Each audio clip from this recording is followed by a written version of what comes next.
ஒரு தள்ளுவண்டி வியாபாரி சில கரிக்கோள்கள் மற்றும் பந்துமுனை எழுதுகோள்கள் மொத்தம் 22 பொருள்களை வைத்திருக்கிறார். கரிக்கோள்னா தமிழ்ல கரிக்கோள், இங்கிலீஷ்ல இருக்கு நம்ம அடுத்து பந்துமுனை பேனா. பந்துமுனை பேனாக்கு பால் பென். இப்போ பென்சிலே வச்சிருக்காரு, பென்னே வச்சிருக்காரு. மொத்தம் சேர்த்து எத்தனை பொருள் வச்சிருக்காரு? 22. பென்சிலும் பேனாவும் ஒண்ணானா? இல்ல. அப்போ அந்த பென்சிலை நான் தானே எடுத்துக்கிறேன், பேனாவும் தானே எடுத்துக்கிறேன். சேர்த்தானது எவ்வளவு வச்சிருக்காரு? 22. சமன்பாடா சொல்லுங்க பார்க்கலாம்.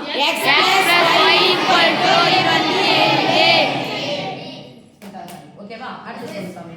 ஒரு குறிப்பிட்ட நாளில் அவரால் அனைத்து கரிக்கோள்களையும் பந்துமுனை பேனாக்களையும் விற்க முடிந்தது. ஓகே, சேல்ஸ் பண்ணிட்டாரு. பேனாவையும் பென்சில் என்ன பண்ணிட்டாரு?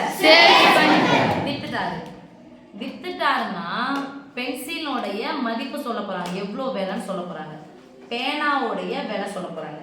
அப்ப விலை அப்படின்னு சொன்னா அதனுடைய மதிப்புன்னா எத்தனை பென்சில் எத்தனை ரூபா, ஒரு பென்சில் எவ்வளோ ரூபாய், ஒரு பேனா எவ்வளோ ரூபாய்க்கு வித்தாலும் பார்க்க போறோம். படிமா. கரிக்கோள்கள் ஒவ்வொன்றும் ரூபாய் 15க்கும் பந்துமுனை பேனாக்கள் ஒவ்வொன்றும் ரூபாய் 20க்கும் விற்பனை செய்த பிறகு அந்த வியாபாரியிடம் ரூபாய் 380 இருந்தது எனில் அவர் விற்ற கரிக்கோள்களின் எண்ணிக்கை யாது? இருந்தது அப்படின்னு ஒரு வார்த்தை வந்தானா போய் சாய்க்கணும். 380.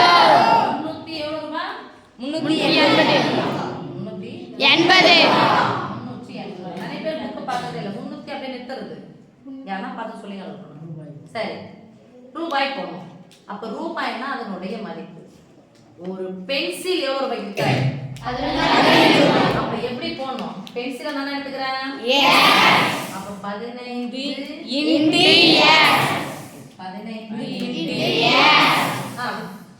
பேனாவுடைய விலை எவ்வளவு?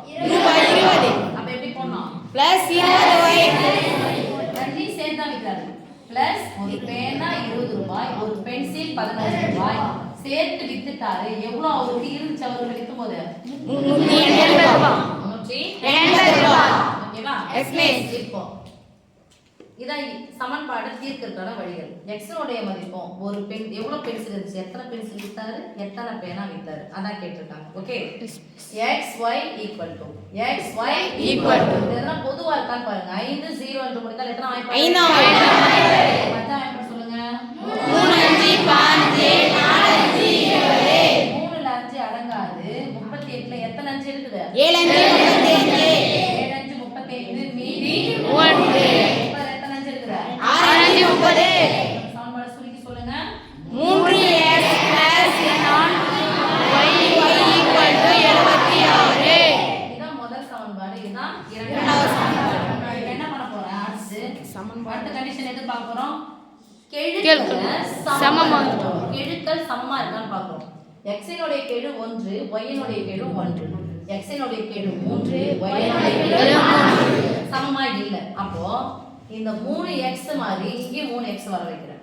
அப்ப இது எதால பெருக்கணும்? 3 ஆல பெருக்கணும். அப்ப முதல் சமன்பாடு 3 ஆல பெருக்கணும்.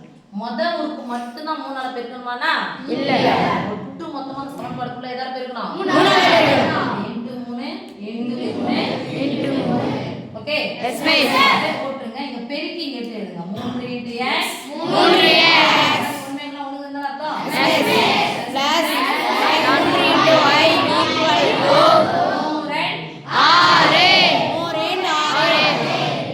இப்போ போறோம். கெழுக்களை சமப்படுத்தியாச்சுன்னா அடுத்து என்ன பண்ணனும்? கேன்சல் பண்ணனும். கேன்சல் பண்ணனும்னா கெழுக்கள் சமமா இருக்கணும், குறி மாறி ஒரு மைனஸ் வரணும். ஆனா ரெண்டுமே என்னவா இருக்கு? பிளஸ் ஆ இருக்கு. முன்னாடி குறி என்னன்னு அர்த்தம்? பிளஸ். அப்ப என்ன பண்ண போறோம்? குறிய மாத்து. பிளஸ் ஆ இருந்தா மைனஸ், பிளஸ் ஆ இருந்தா மைனஸ், பிளஸ் ஆ இருந்தா minus. Plus 3x minus 3x cancel. Minus வந்தா கழிக்கணும். 4y இருந்து 3y கூட்டினால் 1y ஈக்குவல் டு 76 இருந்து 66 பைசா மீதி 10. y அப்படிங்கறத நான் யார் எடுத்துக்கிறேன்? பேனாவா? Yes miss. x ன்றத யார் எடுத்துக்கிறேன்? பென்சில். அப்போ பேனா எவ்வளவு கிடைச்சிச்சு? 10. எத்தனை பேனா வித்திருக்காரு? 10 பேனா வித்திருக்காரு.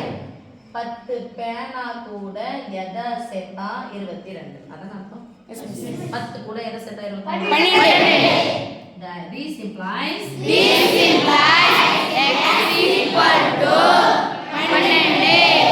போட்டுக்கணும். திருப்பி இங்க போட்டு சமன்பாடு போட்டு போட வேண்டிய அவசியம் இல்ல. 10 இருக்குது, 22 இருக்குது. பிளஸ் 10 தான பக்கம் போனா மைனஸ் 10 கூட எல்லாம் எதை சேர்த்தா 22? 12 22. ஓகே. இது பென். இது என்ன சாமி? பென்சில். ஓகே.